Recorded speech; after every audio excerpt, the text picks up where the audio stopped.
I've spoken quite extensively on that. I even gave practical examples of facilities that would create jobs but are standing empty. And given the labor profile of the Namibian labor force, it's extremely difficult to move into this highly complex sector.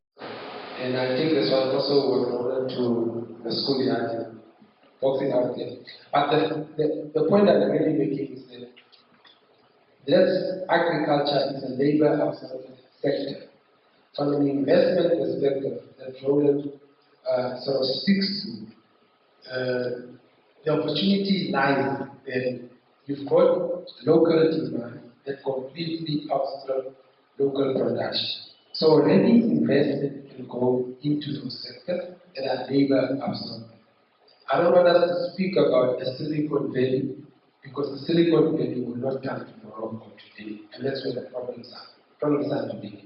So, in my view, agriculture, an improvement in funding towards this sector, especially the SME, in relation to agriculture, and through that, we can even improve the efficiency that the export market needs to be competitive. I'm not saying that we will close down Namibia and our home, but I'm saying if we are able to improve efficiencies in Bahama, why can't we export it? So, low-hanging fruits, agriculture, targeted SME funding. Thank you. Mr. Brown? I think let me be very brief so I call back some of the time I spent speaking before. But I think we have to kind of create that opportunity for people to replace the loss of work or the lack of work with creating their own opportunities. And I think that there's so many barriers to doing that at the moment. If you have to wait 3 months for a license and you've got no income, if you have to wait weeks to register a business and you have no income, if you have, if you need fitness certificates and it takes weeks, months to get them and you have no income, these are huge barriers to people being able to help themselves. And I think that that's something that's of critical importance. I don't believe in smart people like my colleagues more than myself picking winners. I just don't think that there's many examples of that working. Thank you. Dr. Hayama? For me, like I said during my presentation, I think the SME sector for me is key. Our issue is unemployment, and really small and medium enterprise sector is what is going to help us create jobs in the economy. I also think the second thing that I think is necessary really is this whole thing of the informal sector. We need to start looking into it. We need to take lessons from Botswana, because if you leave a portion of your economy or your population behind, you are likely not to achieve your desired development and focus. So for me, the informal sector is something that we really need to look into. Then I would like to agree with Salomon on agriculture, not only because the majority of our population depends on agriculture, but it's also important for food security. All of us need to ensure that we have food security in the economy. When COVID came and you went to the shops and you looked at those empty shelves, sometimes I think it got scary. So we need to do something about agriculture. Thank you. Thank you, Mr. Mbabu. And of course, if you may also touch on what you see the role of government as well as policy coordination with the private sector going forward post-COVID. Thank you. Oh, thank you. Thank you very much. I think in short, to answer the first question, for me, really it's to build trust for Namibia.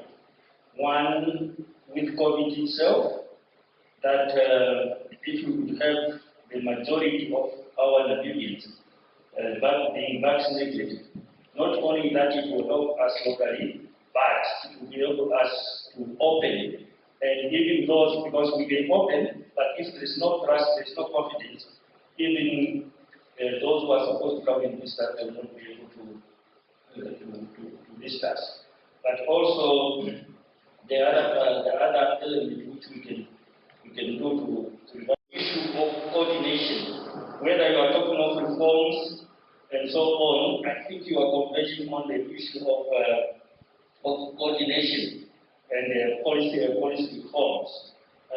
In a nutshell, really, for me, as a government, and what we are already doing, which we have to do better, is to bring all these issues which have been discussed. There are many studies, many elements which have been done. Harvard University, where I'm also involved, but other initiatives which have been presented today and even somewhere else, that we have to have a framework in which we have to bring this and prioritize our actions, and also one bullet will not solve everything. We need an integrated framework, and I can't see anything else than the framework in the time which we are talking about. We are talking about NDP 6, which can bring all other things together, so that we can prioritize, but also we can agree, even in the small differences which have come from this presentation. That is what NBC and with other institutions we are advancing.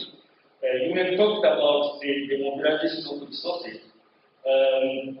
As government and the other stakeholders, we have come with what we call the development finance assessment.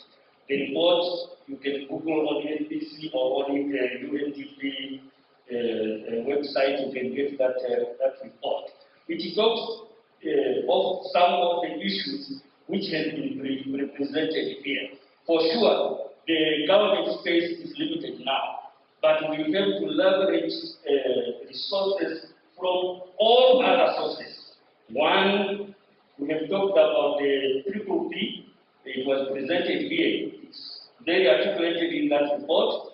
Maybe I can mention that Roland is the author or one of the authors of that report. We are talking also, I think Emma talked about putting a dialogue framework. So those things that are articulated in that report, that's how we are coordinating the issue of mobilizing of resources. Coming out of that report, the thing which we are working now as government and all stakeholders is the term which is called Integrated National Financial Framework, where when we have identified these sectors and so on, we have to see what are those resources which can be mobilized optimally to address those to address those issues which are identified. Therefore, that process is ongoing. The last point which I want to say also, which relates to what the colleagues have mentioned, those who have talked about labor and the high employment in the country. As a country, we are working on what we call National Human Development Strategy, where we have to make sure that we have the skills which are needed in the country to advance the already existing sectors, but also even the sectors which we are anticipating in the future. We are talking about the fourth industrial revolution. But also that element which the colleagues have mentioned here of we have to have a balance where the skills which we don't have in the country, let us not strict because the promotion of investment will not come easily if we are so strict that the required critical skills they cannot come into the country with the notion that this will replace our employment in the, or domestic employment in the country. So we are working on that strategy in order to address most of the issues which have been said here. And that is in the form of coordination from government side. I think I'll stop there. Thank you.